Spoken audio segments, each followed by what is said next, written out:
अस्सलाम वालेकुम मेरे पाकिस्तानियों, मैं हूं ज़ुहैब खटक। कायद आज़म यूनिवर्सिटी के एक नामवर प्रोफेसर हुद भाई, इन्होंने एक बकवासियात की हैं, तो ये ज़रा वीडियो देखिए, इसके बाद इस पर बात करते हैं। 73 से पढ़ाना शुरू किया तो उस वक्त यानी कि 47 साल पहले वहां एक लड़की भी आपको बमुश्किल बुर्के में दिखाई देती थी।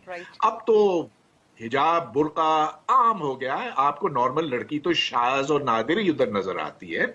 और जब वो क्लास में बैठती हैं बुर्के में हिजाब में लिपटी हुई, तो उनकी जो एक्टिविटी है, उनकी शमूलियत क्लास में है, वो बहुत घट जाती है। जी तो मेरे पाकिस्तानियों, वीडियो आपने मुलाहिजा फरमाई। प्रोफेसर साहब का कहना है कि पहले नॉर्मल खवातीन होती थी, अब तो हर तरफ जो है चादरें ओढ़ी हुई हैं, बुरके पहने हुए हैं, निकाब किए हैं, और इनके अंदर कॉन्फिडेंस ही नहीं होता कि प्रोफेसर से कोई सवाल पूछ सकें। आई एग्री कि ये नॉर्मल खवातीन नहीं है जो बुरके पहनती हैं, जो हिजाब करती हैं, निकाब करती हैं, because they are royal blood, they are queens. तो वो स्पेशल हैं, वो नॉर्मल की कैटेगरी में नहीं आती। बिल्कुल, यू आर राइट। दूसरी तरफ आ जाते हैं जनाब, इन्होंने कहा कि कॉन्फिडेंस नहीं होता। फातिमा जना हमारे सामने हैं, बेनज़ीर भुट्टो शहीद हमारे सामने हैं, Maryam the fighter jet pilot कौम की बेटी हमारे सामने हैं, ऐसी ऐसी खवातीन हमारे सामने हैं जो वेट लिफ्टिंग करते हुए भी अपना जो है हिजाब बरकरार रखती हैं। ऐसी ऐसी जो है यूरोप के अंदर हमें खवातीन मिलती हैं कि गैर मुस्लिम मुल्कों में भी होते हुए वो बड़े बड़े ओहदों पर फाइज हैं और वो अपना हिजाब जो है वो कायम रखती हैं। ऐसी कौम की बेटियां भी हैं जो 25 गोल्ड मेडल जीत चुकी हैं। तो ये क्या बकवासियात कर रहे हैं? किसको आप ये मंजन बेच रहे हैं कि हिजाब पहनने से खवातीन के अंदर जो होता है उनका इंटेलेक्ट लेवल जो होता है वो ज़ीरो हो जाता है, और आप जो है ड्रेस के साथ कंपैरिजन कर रहे हैं इंटेलिजेंस का कि ये जो है मेयार है आपका। मुझे तो हैरत होती है कि अगर ऐसी यूनिवर्सिटीज़ के ऐसे प्रोफेसर हैं तो हमारे दीगर तालीमी इदारों का क्या हाल होगा।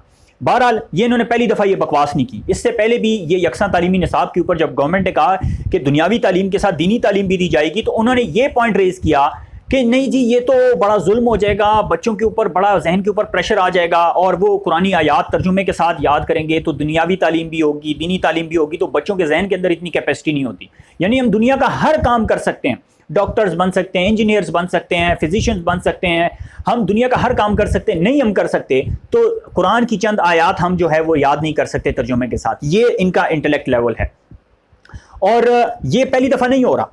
इससे पहले भी ये जब ईद उल अज़हा आती है तो उस पर इनका जानवरों के हकूक़ का जो है ना वो कीड़ा जाग उठता है कि जी जानवरों के हकूक़ बड़ा जो है ना ये इनके ऊपर जुल्म हो रहा है, और ये ना करें, इसकी जगह आप वाटर कूलर लगवा दें, इसकी जगह बच्चे किसी गरीब की शादी करवा दें।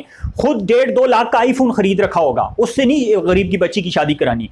खुद जो है किसी का 50,000 का वाटर कूलर नहीं इन्होंने लगवाना, लेकिन मुसलमानों को एक दीनी फरीज़े से रोकना है। ये इनके अंदर का जो दीन से बुग़्ज़ है, ये जो दीन बेजारी है वो खुलकर सामने आ जाती है। ये है इन नंगे लंडेल के लिबरल्स का असल चेहरा। मेरा जिस्म मेरी मर्जी की सपोर्ट में ये सारे आ जाएंगे। क्यों जी? खवातीन अपने हकूक़ की डिमांड कर रही हैं, यहाँ पे ये खवातीन का हक छीनना चाहते हैं। क्यों? क्योंकि वो हिजाब पहनना चाहती हैं, उनको ये नॉर्मल कैटेगरी में नहीं गिन रहे।